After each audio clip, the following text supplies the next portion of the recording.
राष्ट्रपति ट्रंप ने ऑर्डर दिया, जिनको मोदी जी अपने मित्र कहते हैं, ऑर्डर दिया, सुनो, इस बार गले नहीं लगेंगे, इस बार नए टैरिफ लगाएंगे कि आर्थिक तूफान आने वाला है।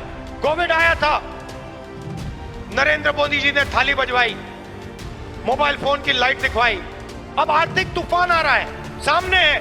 बांग्लादेश का राष्ट्रपति उल्टा बयान देता है और नरेंद्र मोदी जी उसके साथ बैठे हुए हैं, चुप, एक शब्द नहीं निकलता मुंह से। कहां गई 56 इंच की छाती? इंदिरा गांधी से एक बार किसी ने पूछा, डू यू लीन लेफ्ट और राइट, मतलब आप दाएं लीन करती हैं बाएं लीन करती हैं? इंदिरा गांधी जी ने कहा, मैं हिंदुस्तान की प्रधानमंत्री हूं, मैं ना दाएं लीन करती हूं ना बाएं लीन करती हूं, बीच में सीधी खड़ी रहती हूं। इस देश की संस्थाएं, इस देश के इंस्टीट्यूशंस किसी एक संगठन के नहीं हैं, कांग्रेस पार्टी के नहीं हैं, इस देश की जनता के हैं और इस देश की जनता को उन इंस्टीट्यूशंस पर कंट्रोल होना चाहिए। पहले नरेंद्र मोदी अमेरिका गए, याद है आपको, गले लगे थे, याद है? इस बार गले लगने वाली फोटो देखी आपने? देखी? कहां गायब हो गई? राष्ट्रपति ट्रंप ने ऑर्डर दिया, जिनको मोदी जी अपने मित्र कहते हैं, ऑर्डर दिया, सुनो, इस बार गले नहीं लगेंगे, इस बार नए टैरिफ लगाएंगे। चू तक नहीं निकली, आज तक गायब है। जनता का ध्यान वहां ना चला जाए तो पार्लियामेंट में 2 दिन ड्रामा चलाया, मगर सच्चाई है कि आर्थिक तूफान आने वाला है। कोविड आया था, नरेंद्र मोदी जी ने थाली बजवाई, मोबाइल फोन की लाइट दिखवाई। अब आर्थिक तूफान आ रहा है, सामने है। करोड़ों लोगों को नुकसान होगा। 50 साल से सबसे ज्यादा बेरोजगारी आज है।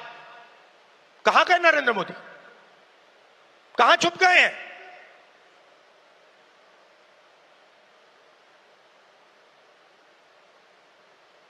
बांग्लादेश का राष्ट्रपति उल्टा बयान देता है और नरेंद्र मोदी जी उसके साथ बैठे हुए हैं, चुप, एक शब्द नहीं निकलता मुंह से। कहां गई 56 इंच की छाती?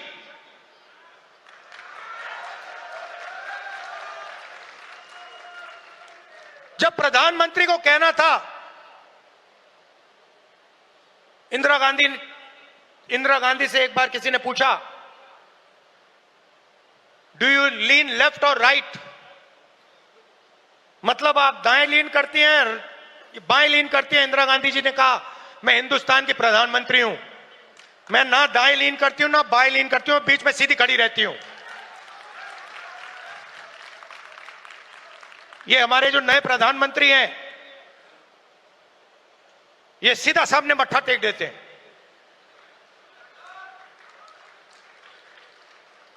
सच्चाई है हिंदुस्तान की,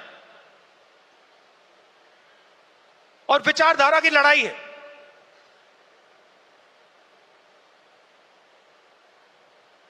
आप लोग हो सेना, बब्बर शेर। किसी ने कहा राहुल गांधी भारत जोड़ो यात्रा में चला। मैं आपसे सवाल पूछना चाहता हूं, क्या आपके बिना राहुल गांधी भारत जोड़ो यात्रा में चल सकता था क्या? तो आपको कहना चाहिए, हम सब चले भारत यात्रा में और राहुल गांधी हमारे साथ चला था। आपकी शक्ति है, आपकी विचारधारा की शक्ति हमारी विचारधारा की शक्ति है, और देश आपको चाहता है। देश तंग आ गया है। आप देखना, बिहार के चुनाव में देखना, महाराष्ट्र के लोगों से पूछिए, आपको बताएंगे बीजेपी ने महाराष्ट्र में चुनाव कैसे जीता है, वो आपको बता देंगे किस प्रकार से जीता है। इलेक्शन कमीशन से हमने वोटर लिस्ट, महाराष्ट्र की वोटर लिस्ट हम पूछ पूछ के थक गए। आज तक इलेक्शन कमीशन हमें महाराष्ट्र की वोटर लिस्ट नहीं दे पा रहा है। यह सच्चाई है। मगर आने वाले समय में यहां पे बदलाव आने वाला है। लोगों का मूड दिख रहा है। तो विचारधारा की लड़ाई है। आपकी विचारधारा है, गांधी जी की विचारधारा है।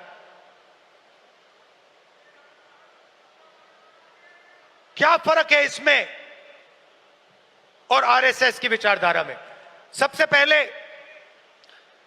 ये कॉन्स्टिट्यूशन जो है ये हमारी विचारधारा है।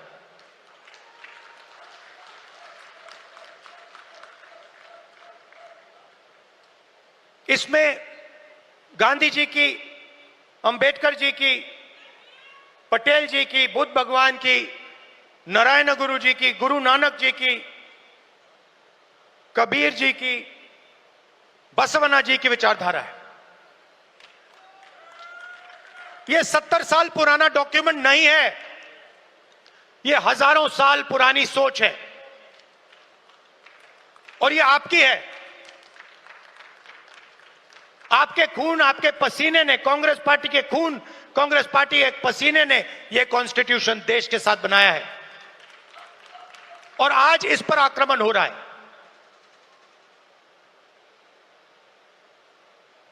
संस्थाओं पर आक्रमण होता है। अग्निवीर, अदानी अंबानी को देश का पूरा धन, यह सब कॉन्स्टिट्यूशन पर आक्रमण हो रहा है। कॉन्स्टिट्यूशन में कहीं नहीं लिखा है कि हिंदुस्तान का पूरा धन 2-3 लोगों के हाथ में होना चाहिए। कॉन्स्टिट्यूशन में कहीं नहीं लिखा है कि हिंदुस्तान की हर संस्था में एक संगठन आरएसएस के लोग होने चाहिए।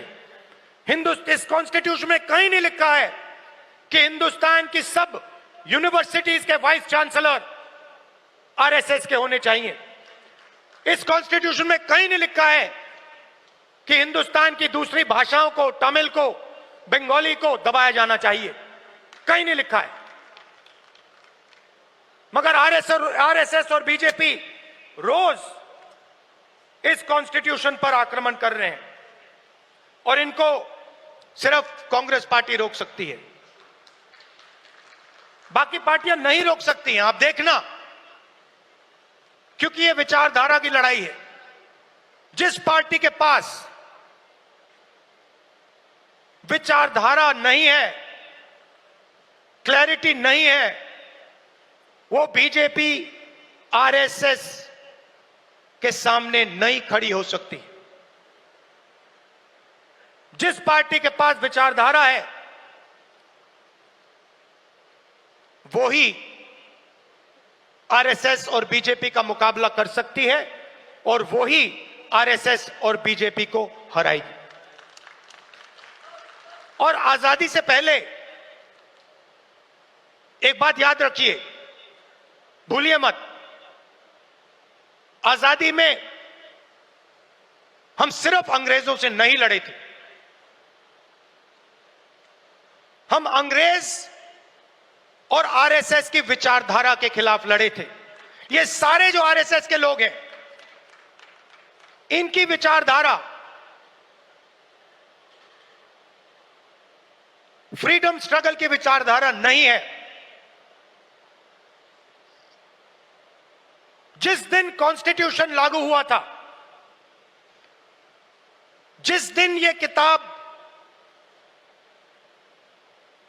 लिखी गई थी, उस दिन इस कॉन्स्टिट्यूशन के खिलाफ आरएसएस ने रामलीला मैदान में इस कॉन्स्टिट्यूशन को जलाया था। सालों के लिए इस कॉन्स्टिट्यूशन में लिखा है कि हमारे देश का जो झंडा है वो तिरंगा होगा। सालों के लिए आरएसएस ने तिरंगा को सलूट नहीं मारा था। यह सच है। आज जो भी कहें उनकी विचारधारा कॉन्स्टिट्यूशन के खिलाफ है। वो लोकतंत्र को खत्म करना चाहते हैं। वो हिंदुस्तान की सारी संस्थाओं को कंट्रोल करना चाहते हैं और अंबानी अदानी को हिंदुस्तान का पूरा धन पकड़ाना चाहते हैं। और हमारी विचारधारा कहती है कि यह देश हर जात का, हर धर्म का है, हर भाषा का है। इस देश की संस्थाएं, इस देश के इंस्टीट्यूशंस किसी एक संगठन के नहीं हैं, कांग्रेस पार्टी के नहीं हैं, इस देश की जनता के हैं। और इस देश की जनता को उन इंस्टीट्यूशन पर कंट्रोल होना चाहिए। यह लड़ाई चल रही है।